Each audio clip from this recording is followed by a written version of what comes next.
Today on Argleflumph Book Reviews, I'm discussing Babysitter's Club, book number -1,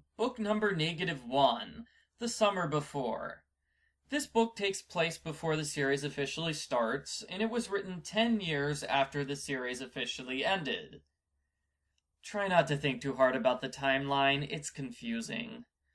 As the title indicates, the book takes place the summer before 7th grade.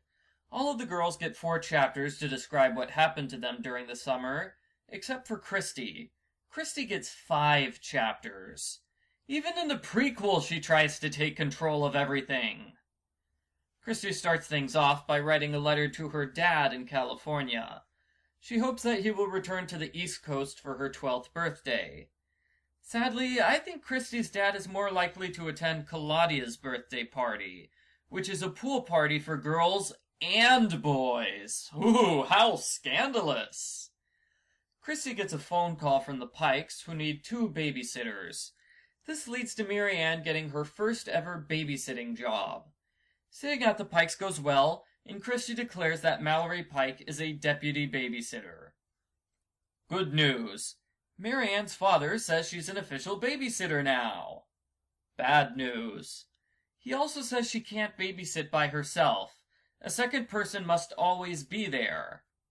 That's right. Mary Ann needs a babysitter in order to babysit.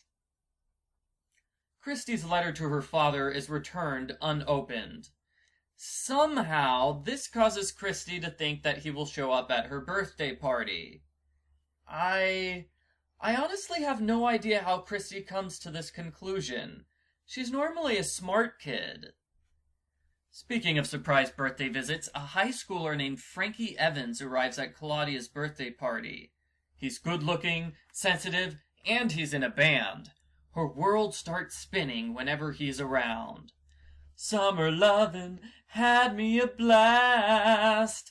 Summer lovin' happened so fast. The summer loving happens very fast, Claudia. The next chapter skips ahead a few weeks to when Claudia and Frankie are boyfriend and girlfriend. Huge narrative leap! Sadly, since Frankie doesn't appear in the rest of the series, you know this relationship won't end well.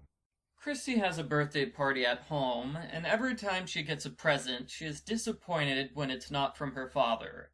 He doesn't arrive at the party, and he doesn't even bother to call her.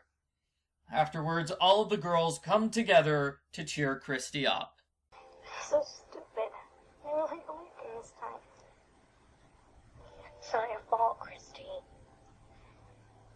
Yeah, but I thought it was more important to him. You're important to us. Screw the whole summer. No, wait, that's not from the book. That was the Babysitter's Club movie. The storyline about Kristy's father is so predictable that even Mary Ann sees it coming. Since everything revolves around Kristy's ego, Mary Ann makes plans to have a huge Kristy Day celebration. All of the kids in the neighborhood bring presents and they hold a parade in Kristy's honor. The plan works and Kristy is no longer sad. Mr. Spear is so impressed by the party that he decrees Mary Ann can now babysit by herself. Claudia and Frankie's relationship comes to an abrupt end when Frankie's fangirls return from summer vacation. They flirt with him at the pool, and he breaks up with Claudia because he'd rather date 6 older girls than 1 younger girl. You know, at this point you're probably wondering about Stacey. Stacey's story has nothing to do with the rest of the book. She's in New York and she's constantly fighting with Lane Cummings, aka her royal meanness. Please note that this does not match up with book number 3, where Lane and Stacey are best friends that gradually drift apart, then easily reunite in 1 hour. Stacey's family moves to Connecticut, and she's impressed to see things which don't exist in New York City, like houses with lawns, and drivers that don't actively try to kill pedestrians. When school starts, Stacey sits at the same lunch table as Claudia, and they bond over their mutual taste in fashion. The book ends with large chunks taken directly from Kristy's great idea. I'm not joking. Martin literally copy-pastes segments from the next book as the final chapter to this one. Publishers Weekly may consider this to be deft foreshadowing, but I do not. The end.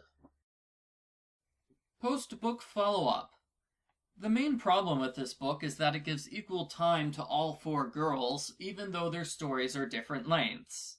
This is a problem with Kristy and Stacey segments because they had 2-chapter stories which were stretched out to be 4-chapter stories. Meanwhile, Claudia's long story was shrunk down to 4 chapters, and it skips over the important things like how Claudia and Frankie went from people who met once to being an official couple. This book fits in well with the rest of the series, which can't be said for all prequels. For better or for worse, Anne Martin's writing style has not changed a bit since 1986. This book honestly feels like it was written at the same time as the first 4 books. But while the story ideas are engaging and the emotional core is present, the book's execution leaves a lot to be desired. Fans who haven't seen these characters in 10 years have accepted the book, but I expected a little bit more from the girls' long-awaited reappearance. Pre-appearance? What do you call it anyway? I give Babysitter's Club number -1, The Summer Before, a 4 out of 10.